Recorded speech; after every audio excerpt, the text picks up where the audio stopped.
So how are you fasting so far? So I ate it all again. I felt the same discomfort the day after. So basically, I felt like I couldn't know. So how is feel fasting where you were Muslim, fasting where you were non-Muslim, and now you are fasting that you are Muslim? Honestly, Yeah. So did you go to Tarawih?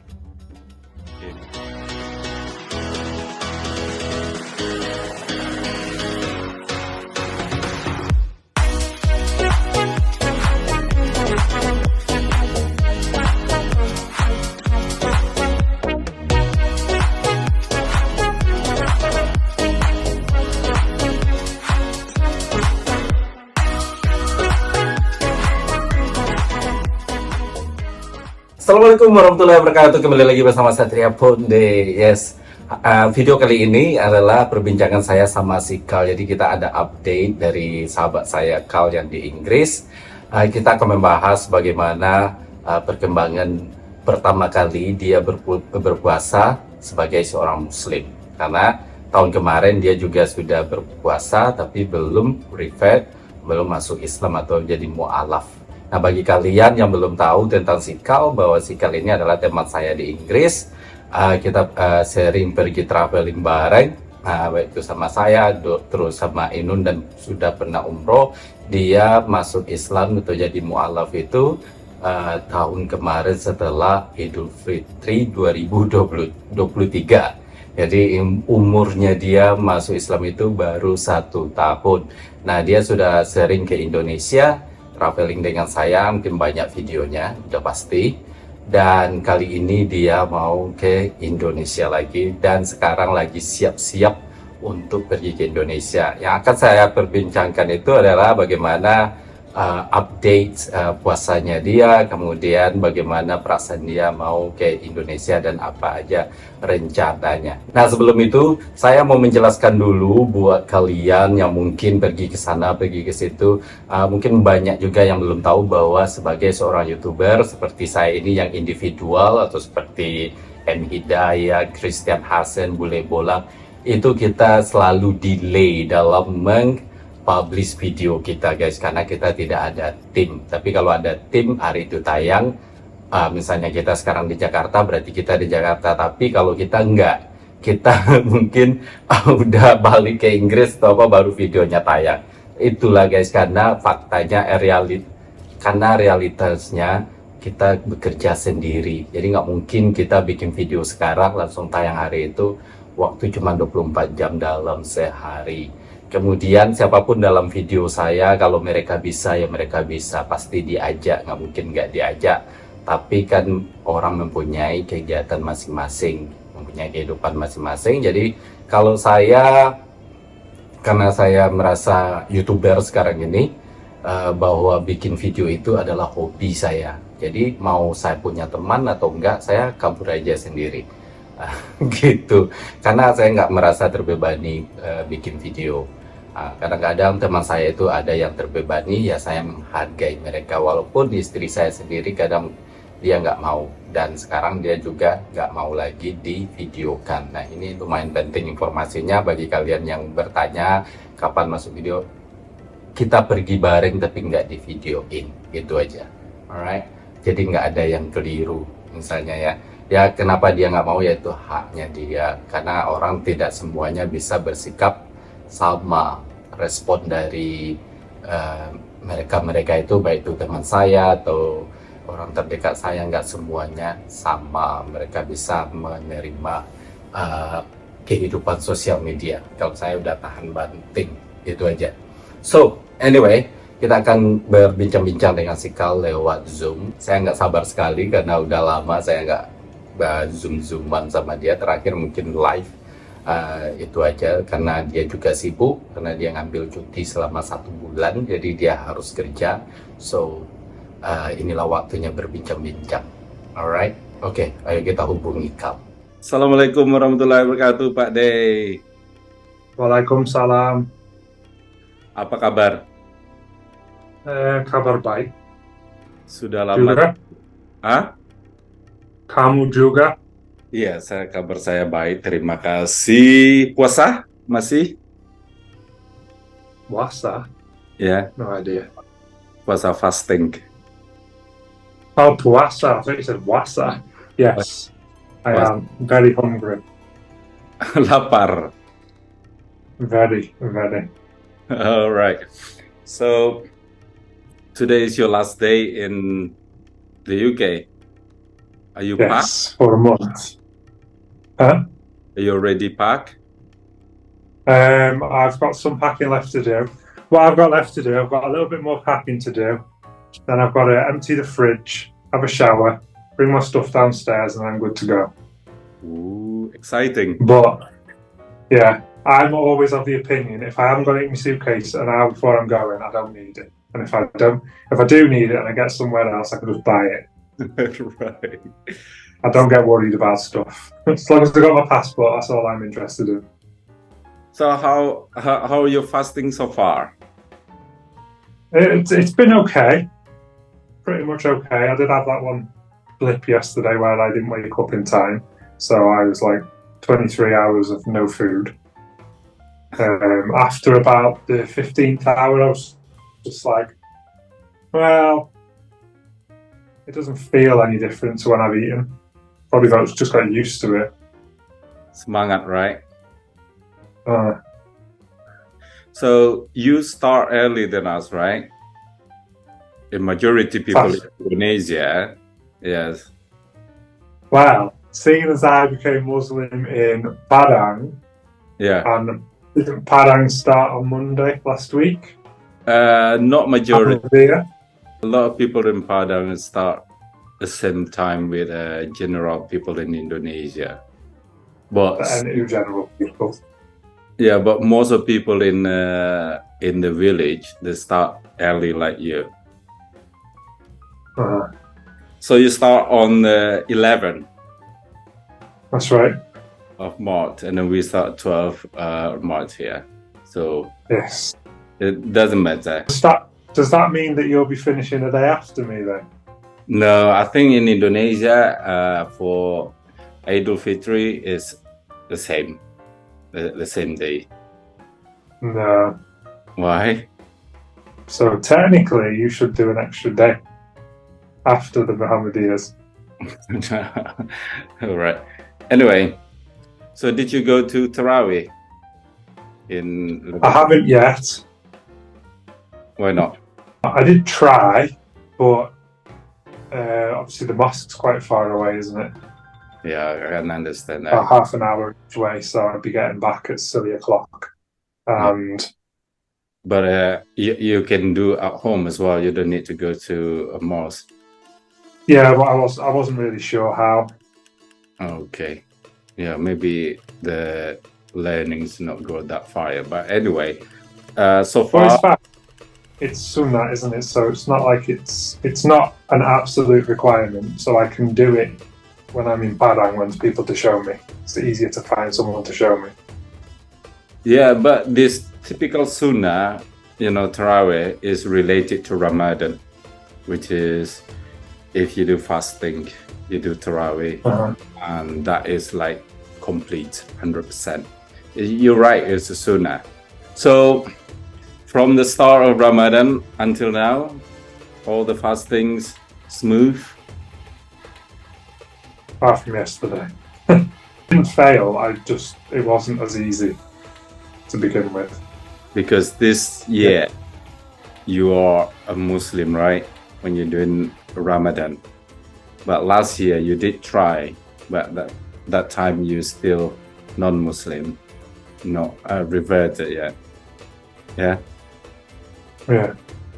So last year I didn't eat, but I did everything else. Well, not everything else, but I still drank.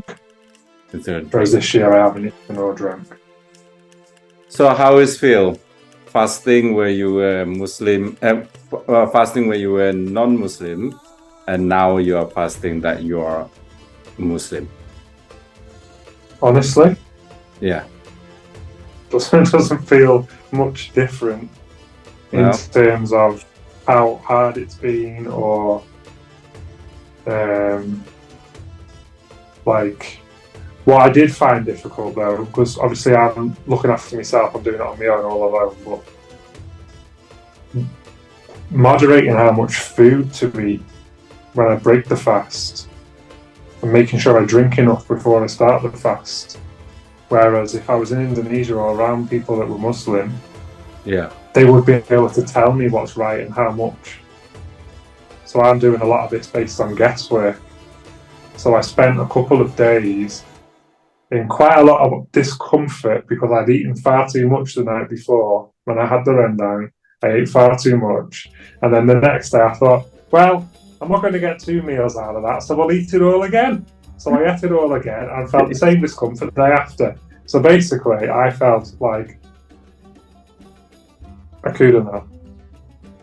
That is 2 days. Same with people here. When we break our fast and then we just eat a lot like crazy, and then after that, And you know, it's playing weird things with my digestive system because I can't go when I would normally go, and it feels like as though there's not enough stuff in there to push the rest of the stuff around. So it's like waiting till the next meal before it pushes it along a little bit so that I can go again. You know, when you still not Muslim before, right? You did fasting, and now you are Muslim, you did fasting. Is there any pressure? Because when you are Muslim, you have to do fasting. It is necessary. But last year, you don't have to. So is there any pressure for you? No. No. I don't feel under any pressure. You think it is good for people out there might thinking to revert it to Islam and try to learn, start by doing the fasting? So it is a good way to become a Muslim, and specifically in the topic of Ramadan, so you're not surprised. You get what I'm saying? Yeah. So it is a good way to try it first, yeah, but not. Oh, yeah. Well, I wouldn't say try it for the full 30 days because then you'll think that it's. I didn't say that trying for full day, because you didn't do for full day last year. You did try, and you know what I mean. So now you already know. You woke up 4 o'clock in the morning. Remember, we did together last year. So for people in the UK, wake up 4 o'clock having breakfast is a ridiculous, isn't it? For them, Yeah. for non-Muslim in there, because people sleep. You know what I mean? Mm-hmm. So for you, that is good that you did try before you revert to Islam. There are quite a lot of people that actually do fast. I wouldn't say that they're fasting from sun up to sundown, but some people do lengthy fasts, like 8-10 hours. Yeah, the same like my colleague when I used to work in a video. We have a Ramadan challenge for a day, or whoever want to continue. So some of them, they can have a drink, but they not eat from the sunrise until sunset. And then some of them just half day. There's so many type of challenge in Ramadan, and then they enjoyed it. That's what I like about it. So Ramadan is not that alien anymore for some people. They know what is Ramadan. You know what I mean? A lot of people are curious how it feel like without any food or without any drink, anything, or try to hold yourself for a day. So I know British love challenge like that, isn't it? Yeah. Anyway, that's all about Ramadan. So you are excited to go to Indonesia for a month. Can you tell me what is your schedule when you're in Indonesia? I arrive in Jakarta tomorrow. Ooh. And then I'm in Jakarta until Friday, and then from Jakarta I go to Semarang. And then from Semarang on Sunday I go to Jogja. And then on Monday go to Dieng for 2 days. And then on Wednesday go back to Jogja for a night. and then from Jogja go to Padang. Yeah. Arrive in Padang on the Thursday. I mean, I wasn't about to join you for this trip, isn't it? But then I'm thinking it is weird. You are in Indonesia, and then I'm in Indonesia. I didn't do a lot of things, so probably better we can explore together with Inun as well, in Java. So although Inun wouldn't be on the camera, but you're right with the camera, right? For now, yeah. Yeah, but you can tell me if you don't. So how about in Jakarta? Because I'm not gonna join you in Jakarta. So any plans meeting people or? Yeah, I'm gonna try and get some sate kambing when I get there. Straight away. Check into the hotel, get some sate kambing, then meet some friends on the Wednesday morning. Maybe I'll go to the mosque for iftar. I've not done that yet. And takjil, do you know about takjil? Remember last year, takjil is more tradition in Indonesia that before you break your fast and then you go to get some food, like traditional food. Oh, the little street seller. Yeah, on the street. Yeah, just special. We did that last year when I'd had the thing done. Yeah. So what you bring to Indonesia then? Already packed?